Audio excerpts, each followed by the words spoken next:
in enabling me to come over here and to share some of my experiences in the area of intellectual property rights.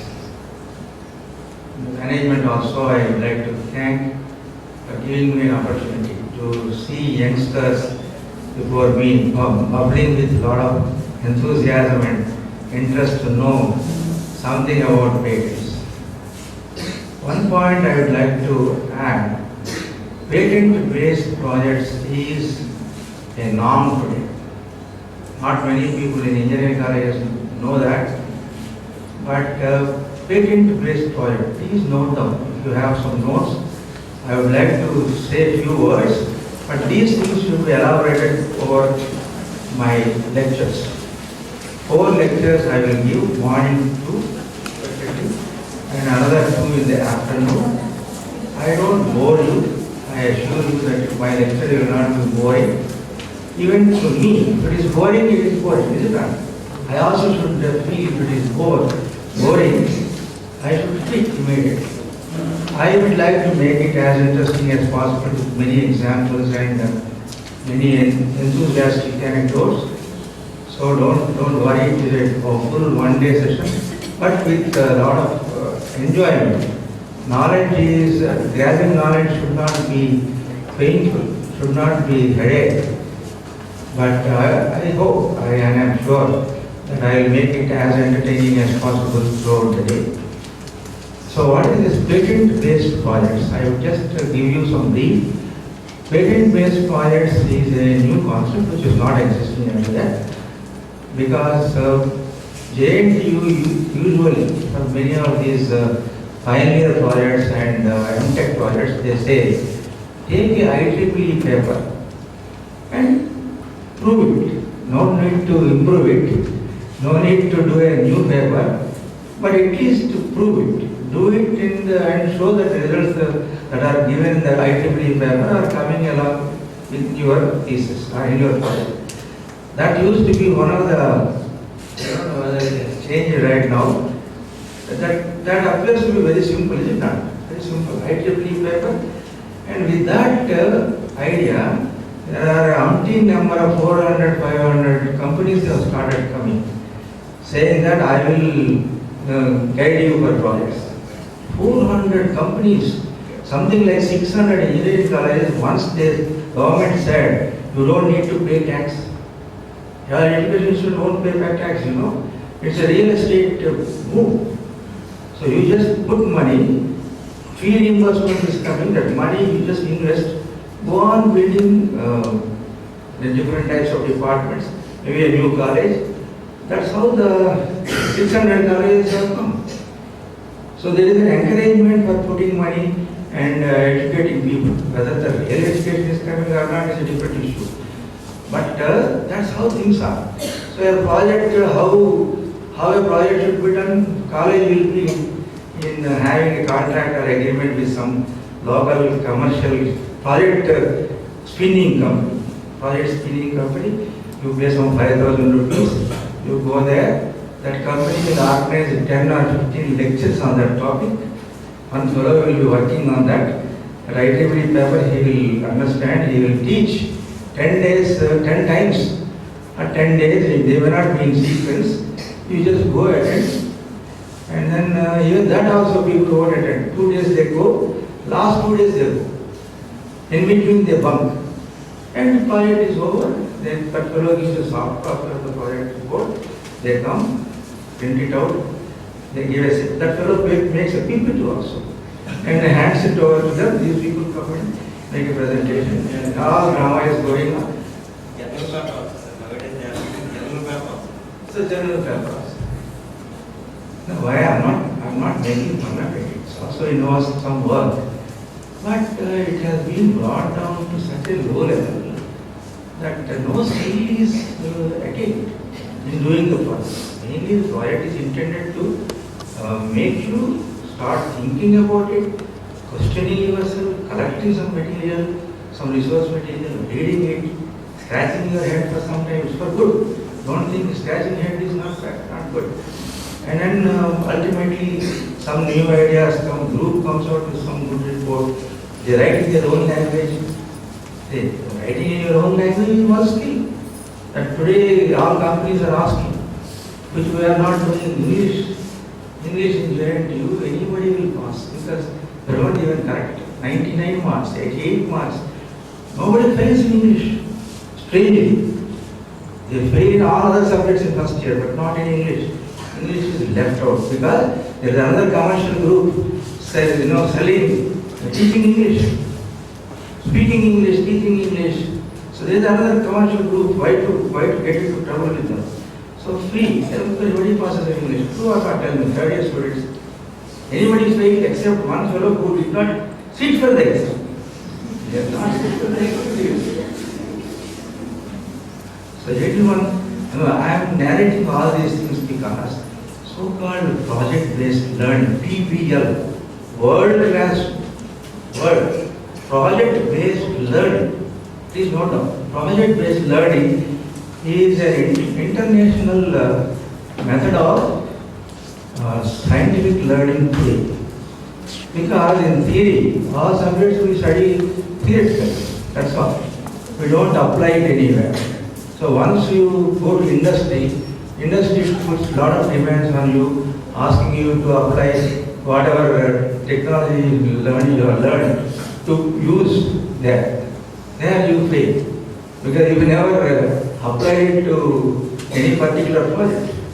And here also, just going and listening, again another listening in a class about the project and not knowing anything about it, you submit also.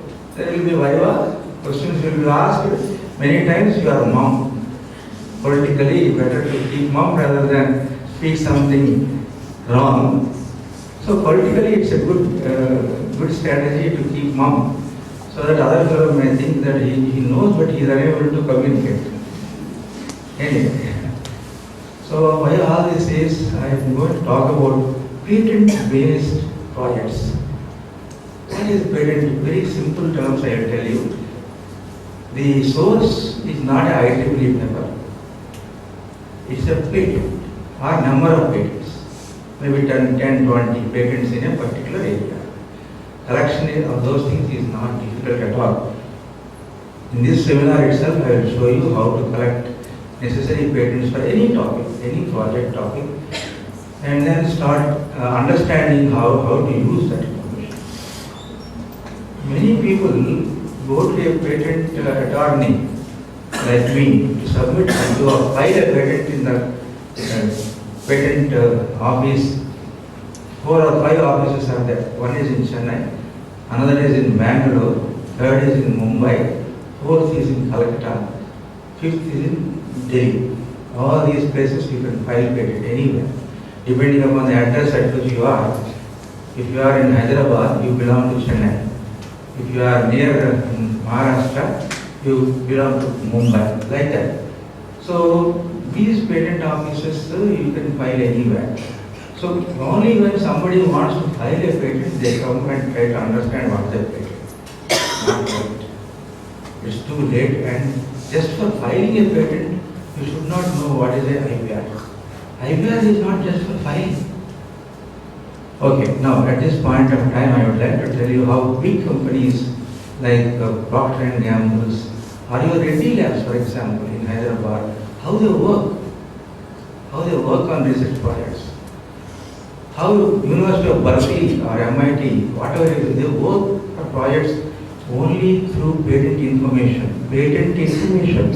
not just filing. Filing a patent is a much later job. Suppose you want to work for research in a particular area, what do? You collect a lot of research papers in that area, publications, Elsevier journals. That so many journals are there, 101 Elsevier journals are there in your area. So you collect all sorts of papers, put them together, try to understand what is already done. Maybe if you get a new idea, add something and make a project. That's how it would work. If you, during the course of your project, suppose another paper comes out in any journal and it is exactly same as what you have already planned to do, so it's a reinventing, so you will stop, you will change your course of research. Many companies do that.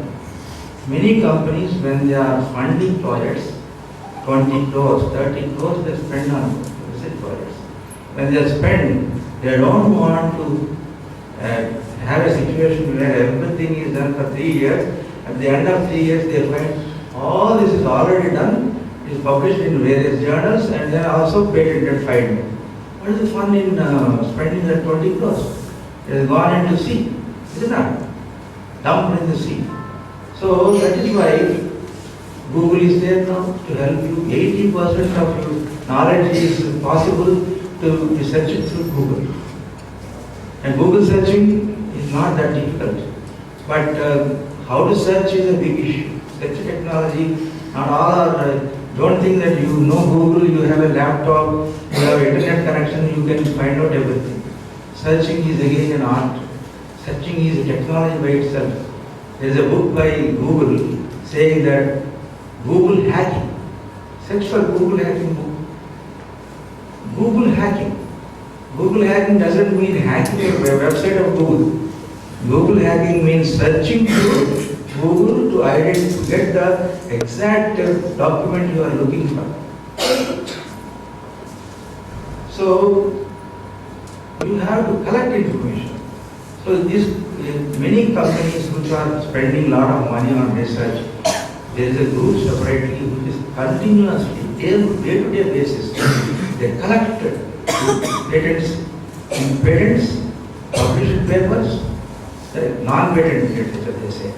Non-patent literature means published papers. All they collect, every week they meet, they review what is already done. Are we on the correct path? Is it necessary to change the path and go in a different way? So money should be spent on intellectuals, should not be wasted. So, and it's a continuous process in many companies. Daily they collect information, read, collate, put them together, decide which direction research is going, whether we should pursue or not. At any point of time, better to close the project rather than simply waste money. Right? So, patent information usage. There is an international organization called PIUG, Patent Information Users Group. You can Google and find out. It's every year there will be a conference by this PIUG, Patent Information Users Group. So the point I am trying to drive at is that don't go to patents only when you need to protect some technology. Not only that. Even for knowledge sake, what is being patented in a particular area in which you are doing research, or you are interested in, or you want to have a product company outside and then sell a product or improve a product, whatever it is. Small companies also, they just open up and then some money, 10 lakh, 20 lakh, 20 crores, they put and try to develop certain products. Even those companies need to collect information on a daily basis. Then only they will be in a position to come out with a product which is commercially viable. What is commercially viable? Sells. Otherwise it won't sell. So patent-based project is better than a paper-based project. Collect patents in that area, read them, then try to make up your mind whether the system you are thinking of is new or not. First question comes up is what is novelty? Then there is another thing called very difficult to say whether it is a novel or not. How do you say something is new? In comparison with what is already existing, only you can say something new. So, did you go through all that material to say that this is new? So, first job will be to find out what is already existing. That itself is a big job. So, okay, novelty is one thing. Then, non-obviousness, another word which we'll see in the later on. Non-obviousness. These two are very, very important in the area of patents. Non-obviousness. That means a fellow who has a MTech degree in the area of power systems only can say whether some technology which I show him is this new. He only can say yes, this is new. Because a person like me, mechanical engineer, I can't make any statement on that. The person who studied due course in the 4 or 5 years or 6 years and systematically, that person only, if he feels, yeah, I have not seen this in my entire course, it's something new, obviously something new. If he says, it is called non-obviousness. So we'll go to all that, but these two things are most difficult things in the world. In lower court, one patent gets knocked off. Say the novelty is not there.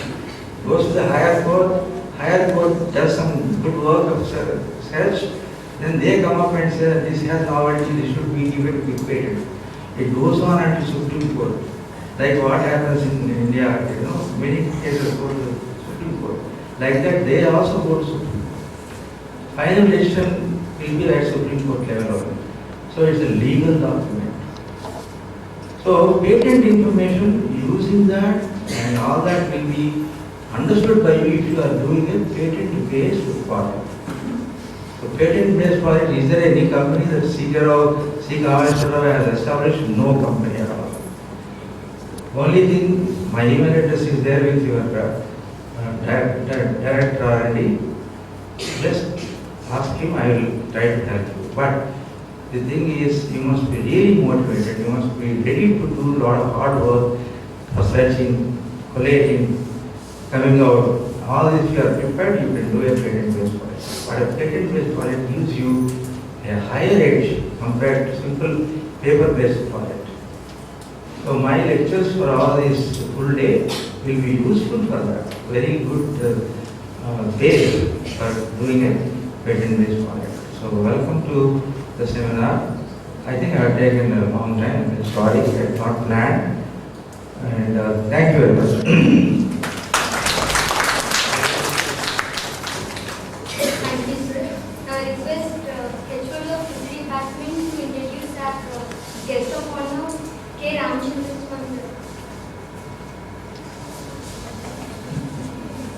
I am delighted to introduce our beloved professor, Acting Professor, Research and Development, Sri Vishnu Engineering College for Women. And presently, SAR is serving number of institutions. In those number of institutions, our institution is one of the institutions. And he is the former director, Gas Turbine Research Establishment, GTRE, in short form, what we call it as GTRE, a DRDO unit of DRDO, central government, the Ministry of Defense, Government of India. And it is in Bangalore. And SAR is basically from Bangalore and completed schooling and all education in Bangalore. And he held several positions, and now also he is having positions like CEO, National Program on MICAV, NDRF Consortium. And it's all like micro air vehicles and autonomous air vehicles. And SAR is handling, looking after the government projects also. And the NDRF, National Design Research Forum, not that NDRF. Recently what we are hearing, NDRF, that NDRF is different, that is disaster relief. And this is different, right? Design Research Forum. And it is one forum. So, what it is constituted under the Institution of India, IE India. And the President, Bird Strike Research Group of India, NDRF. Former Coordinator, Propulsion Panel, Aeronautical Research and Development Board, ARTB. And former Honorary President, Engineering Design and Analysis Forum, EDF. Former member of the Academic Senate, Viswesvaraya Technological University, Belgaum. And Steering Committee member, NAFEMS, India, Bangalore.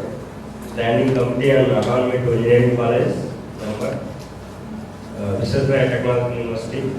And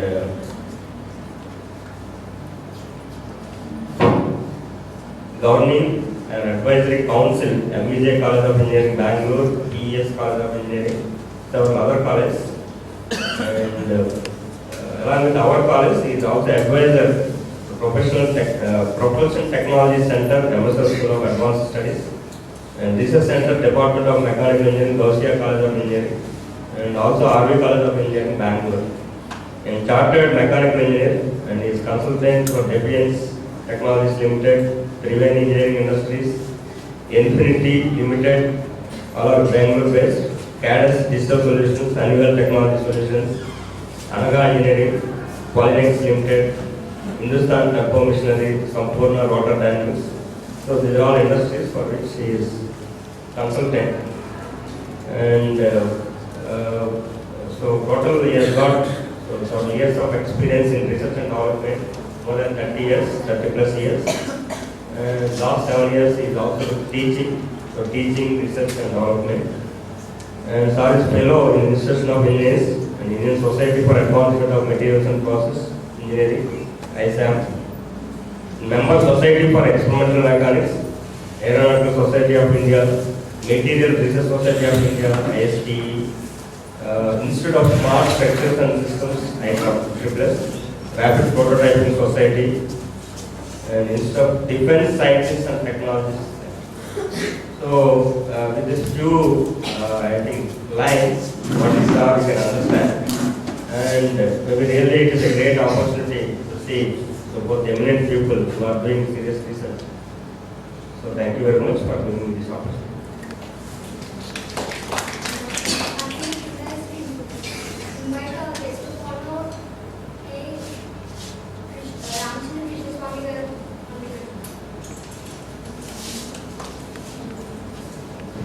Good morning. Thank you very much for this opportunity. It's unplanned. I came here just to but it's nice, it's a privilege to be in sharing class with Professor Kameswara Rao.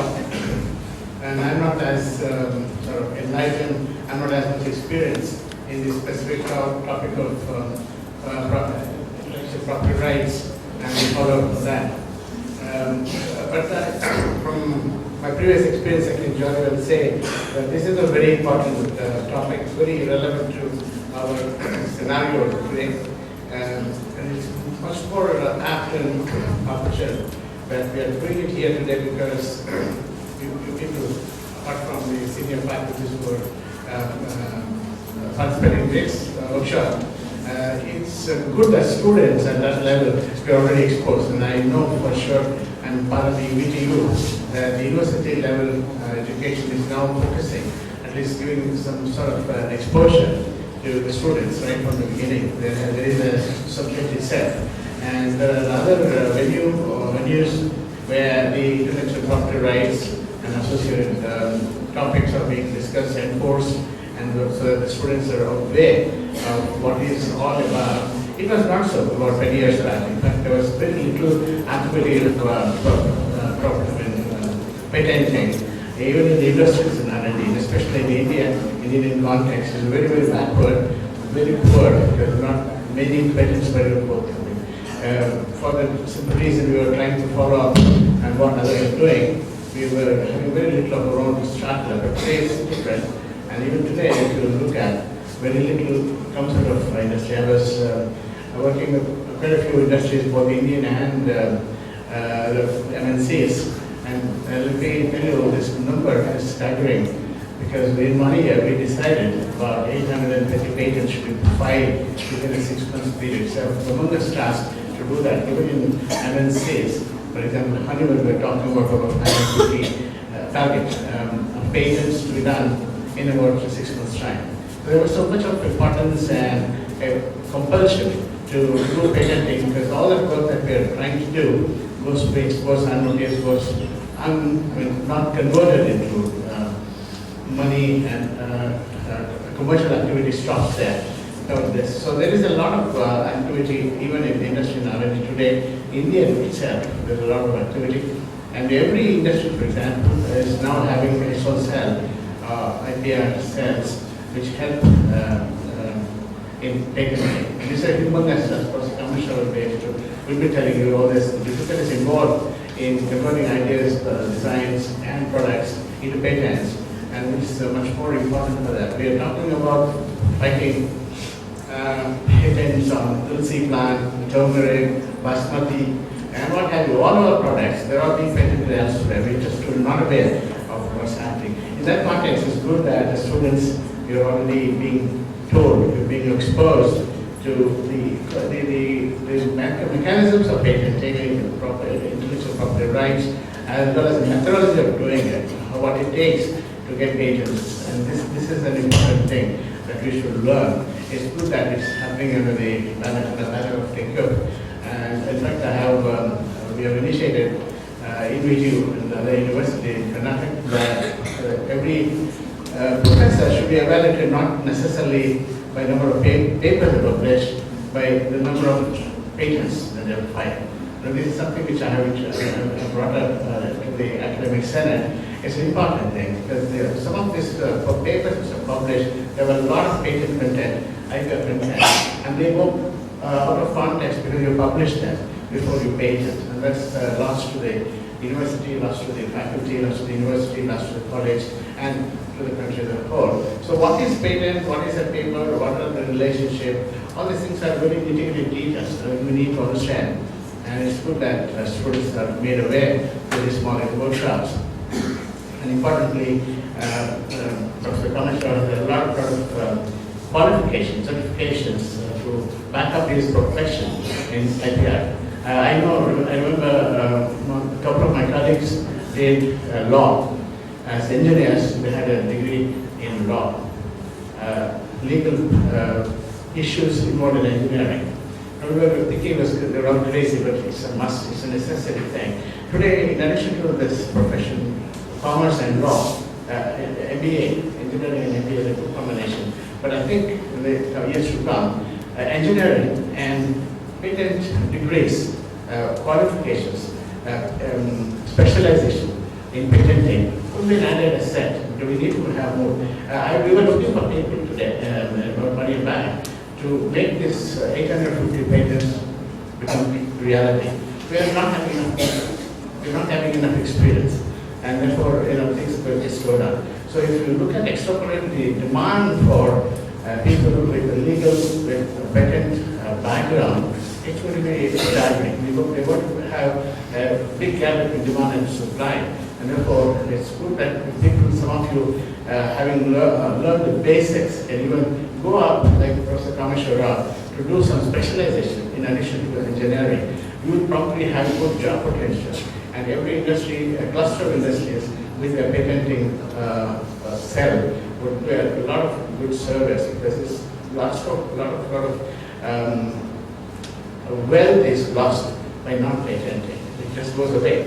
And therefore, it's good that you're looking at the nitty-gritty details at a very early age, and I'm sure this will stand in good stead in the years to come. So with this little background, I am not going to anything specific, but I don't know much about it. Professor Rao will be able to talk about very specifics, very technical things associated with patenting and intellectual property rights. I have started one intellectual property right in my NDR cell, and that is, we are going to start it as a profession, because it's also a profession, like I was mentioning.